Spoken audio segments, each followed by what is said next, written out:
Hello, it's Bactrian. Today we're going to be talking about the Canadian federal election, the new election that was just called today, March 23rd. Um, and to be more specific, we're going to be talking about the sort of main character that's emerged in this whole story out of nowhere, out of the woodwork. Mark Carney, the new prime minister, as of a few days ago, 10 days ago, something like that. Um, and, to be more specific, can he pull this thing off? Can he win? Can he maybe even get a majority? Um, so, the last couple of years, you know, maybe maybe people don't know, the last couple of years, this was not supposed to be a competitive election. Liberals were doing absolutely terribly. As you can see, it's sort of, it was, they come out of 2021, they're doing okay.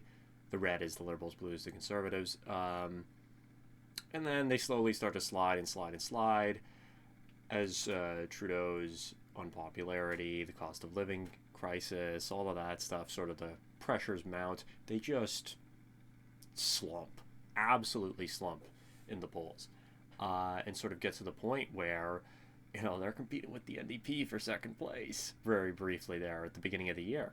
Um, Trudeau announces he's going to step aside. They skyrocket, absolutely skyrocket in a way that's kind of insane. That doesn't really have a precedent in recent elections in Canadian history. Uh, and there's a variety of factors. One is, of course, Trudeau himself stepping aside. One is, probably the larger one is, of course, the Trump tariffs and the ongoing trade war. Um, but you can really see the effects, right? The Conservatives here, this is January, they're up 26, 27, 24. This is a good poll for them or for the Liberals, and the Conservatives are up 16 points, right? like, staggering. And then, you know, January 10th, January 15th, January 20th, Trump gets in, right? He immediately starts the trade war stuff. Trudeau is, of course, announces resignation on January 6th at this point. And the Liberals slowly but surely, conservative lead of 8, conservative lead of 5, 3, of 8, 3, liberal lead. And then here we are, right? Now, why this especially matters, because people might be like, well, sure, obviously, Tories have lost a lot of ground, but the Liberals, they're only ahead by a little bit, right? Surely it's not. Why are we only talking about Carney here? How much can they do? Well, the thing is, you got to understand that the parties, where they draw their votes from is quite different, right? So, for example, in 2021, and this is also the case in 2019, you could see that the Conservatives actually got more votes, right? They actually won the popular vote by a point, like a point, 1.1% in 2021, and in 2019, about the same amount. They won it by a little more this time, and they lost both times. They didn't get the most seats. The Liberals got back-to-back minority governments.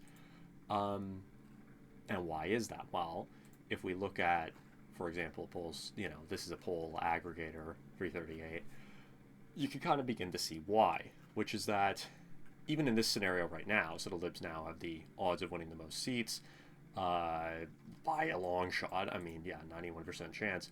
And, where is their vote? Well, they got a lot of the vote in the Maritimes, PEI, Nova Scotia, New Brunswick. They're leading in Quebec. They're leading in Ontario. But, it's spread out across the country a fair bit. They have a more, at least for getting seats, right? Whereas, they're ahead by massive percentages in all these places. Obviously PEI, Newfoundland, a bit smaller, but for large areas, they're taking most, but not. It's not like Ontario's like 90% Liberal seats or something. Whereas for the Conservatives, even right now, when the Liberals have made a lot of gains, you can see that they're ahead massively still in Alberta, and that's because their vote is extremely concentrated in the west of the country, right? And this is sort of a problem because it means that it's a first past the post system. It's about where you can win the most seats, not about winning the popular vote necessarily. So to actually win power, you have to kind of get a broader swath across the country of the electorate, and they haven't been able to do that. They're kind of stuck, and there's a variety of reasons for this. We'll go into that in perhaps another video, but what it means is that because of this current liberal bounce, it puts the Tories in an extremely bad position, because the Liberals, if they're able to win the most seats without winning the popular vote, right, twice, and now they are winning the popular vote, even if it's only by a little bit, well, that's kind of a massive problem for the Tories. It makes it extremely hard to imagine them being able to win right now, right? So why is kind of Carney at the center of this? Well, you might be able to notice in a trend, and this is also in other poll aggregators here. We can get one that shows the actual graph. This is the CBC.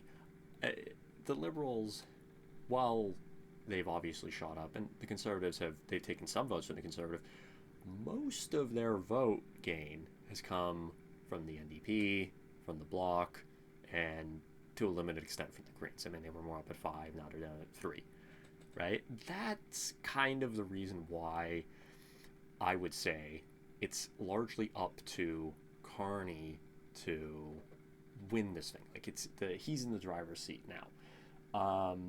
It's his race to lose.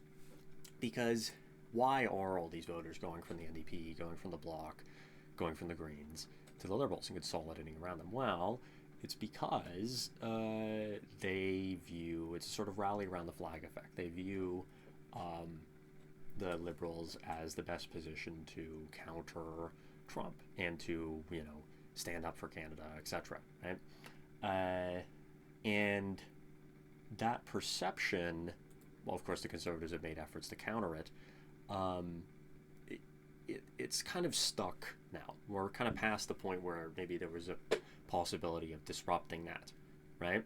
So that's sort of how the electorate, especially the sort of left of center electorate in the NEP and the Bloc, and the Greens, are seeing it. And so they're like, okay, well, maybe I wouldn't vote for the Liberals normally, but this time I'm gonna do it. And that's basically, like, you can see here, like the NDP, 20% in January, and they had stuck around at 20%, a flat line, like very hard resistance for breaking above 20%. They basically never did it. Like a couple points here, like in June 2022, June 2023, they're above 20%, but they have 20%, fifth of the electorate, right? Now they're down at 11%.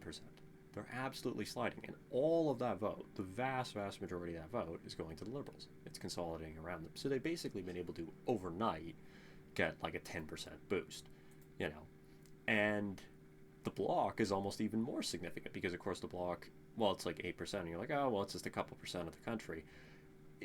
They're obviously just in Quebec, right? So they're much more significant for the seat outcome there. And you can see, if we go and look at Quebec specifically, like, yeah, the Liberals have absolutely skyrocketed, and the Bloc has slumped a fair bit. And then in terms of seat count.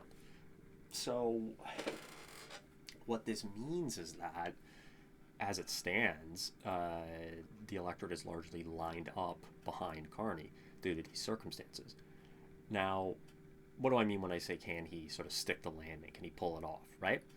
What I mean is that, he's not tested in an election. He's never been even an MP before. He's never run in an election before. I mean, he did very, very well in the recent leadership election, of course, but, I mean, that's not a real election, right? Like, those aren't actual voters. Those are party members. It's a very different thing. And the last time the Liberals had someone who was electorally inexperienced, although not as inexperienced as this, and was sort of seen as a kind of high-minded, intellectual candidate, was in 2011, right? And that was Michael Ignatieff. He was actually an MP at the time, but, his main experience was he was like a professor. He was seen as this sort of, this very smart, effective candidate by Liberals at the time. And he was not, right? He was a total disaster, in fact. And managed to, over the course of the campaign, deliver the worst ever result for the Liberals. And you can kind of see in 2011, I think we got a graph here. You can see how that kind of happened, which is that, you know, the Liberals just kind of slumped, and the NDP was able to take pole position as the center left kind of standard bearer, and get their best result ever. Now, something like that's impossible. I mean, that's not going to happen, like in terms of the NDP surging ahead of the Liberals or something. That I think that's completely out of the question. But what could happen is a situation where Carney, let's say he has a bunch of gaffes. Let's say he stakes out an unpopular policy position or multiple unpopular policy positions, has a really bad debate performance, etc., etc., etc.